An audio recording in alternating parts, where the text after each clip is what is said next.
এই ছিঁড়া জামাটা পরে আমি অনলাইনের কাগজের জন্য আমি দেশে যাই। গিয়ে আমি বলি আমাকে একটা অনলাইনের কাগজ দেন। তখন যেই নাজমুল ভাই কাগজ বের করবে অনলাইন থাইকা, চেয়ারম্যানের সহযোগিতা কর্মী, সেই নাজমুল ভাই বলতেছে কম্পিউটারের সামনে বইসা যে আপনার অনলাইনের কাগজ আমি বের করতে গেলে আমার 1500 টাকা লাগবে। তখন আমি বললাম আমি গরিব হিসাবে 1000 টাকা দিব, তাও আমাকে একটা অনলাইনের কাগজ দেন। তখন বললো আপনাকে অনলাইনের কাগজ আমি দিতে পারবো না, কারণ আপনার নামে 6-7টা কাগজ ওঠানো, একটার মধ্যে বয়স হয়েছে আপনার 45, একটার মধ্যে বয়স হয়েছে আপনার 50, মানে এরকম করে অনেক কাগজ আপনার নামে ওঠানো আছে। তখন আমি বলছি যে দেখেন এগুলো তো আমি কিছুই জানি না, কিন্তু আমি 2002 সালের একটা কাগজ নিয়ে আসছি, এই কাগজটা দেখে আমার একটা কাগজ দেন। পরে বললো আমি এই কাগজ দেখে দিতে পারবো না, দিল আমার আরো 2 বছর বয়স বাড়ায় দেবো, যে আপনি নেন নেন, না নিলে নাই। তখন এই 2002 সালের কাগজের বয়সের থেকে আরো 2 বছর বয়স বাড়াইয়া আমার একটা অনলাইনের কাগজ বের করে দিল। কম্পিউটার থেকে 1000 টাকা দিলাম নাজমুল ভাইকে। তখন এই কম্পিউটারের কাগজ নিয়ে চেয়ারম্যানের কাছে গেলাম যে কাকা আমাকে একটা সাইন দেন।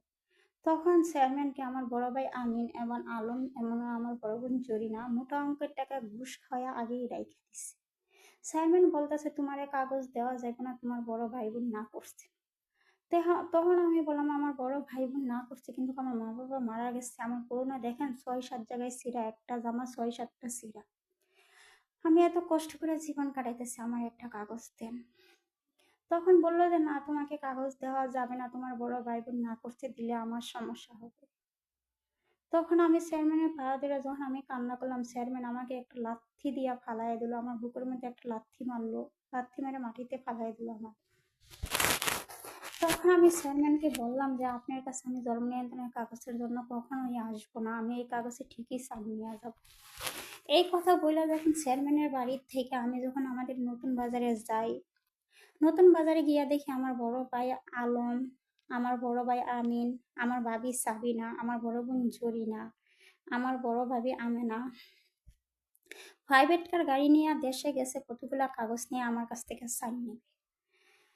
কিসের সাইন, সেই সাইনের জবাব দেয় না। কিন্তু আমি যখন চেয়ারম্যানের বাড়ি থেকে যাই, তখন একটা মুরব্বী লোকে বললো মা তুমি এখান থেকে পলায় যাও, তোমার নামে অনেক সম্পদ আছে, তুমি কোনো কাগজে সাইন দিয়ে না, তোমার বড় ভাই বোনে আসছে তোমার সাইন নিয়ে মাইরা ফেলে, বড় চুরি দাও নিয়ে আসছে।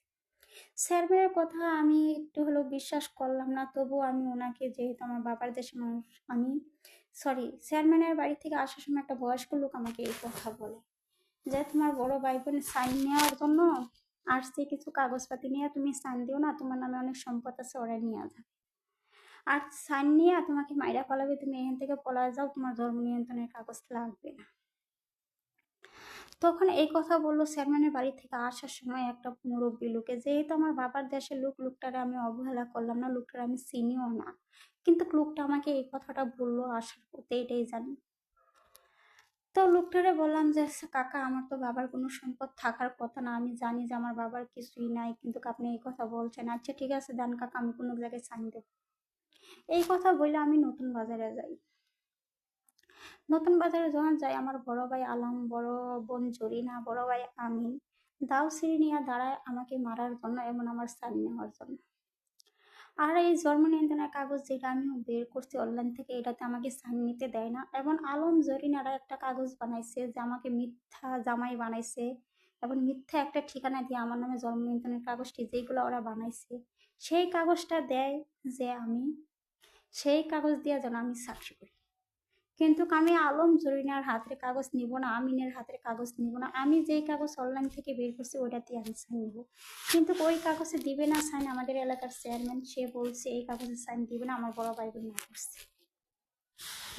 তারপর আমি ইউনিয়ন স্যারের কাছে গেলাম, গিয়ে আমি এই ঘটনা খুইলা বলি, কিন্তু যাওয়ার পথে বাধা দেয় আমার বড় ভাই বোন।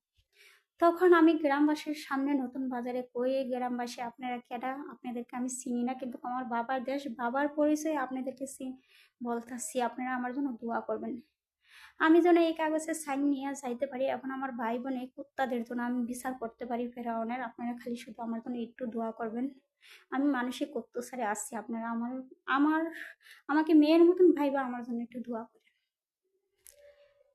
তখন আমার বড় ভাই আমিন বলল আরে তুই তো ভিখারি ফকিনি, তুই 10-12টা ছিঁড়া একটা জামাতে এই জামাটা পরেছ, তুই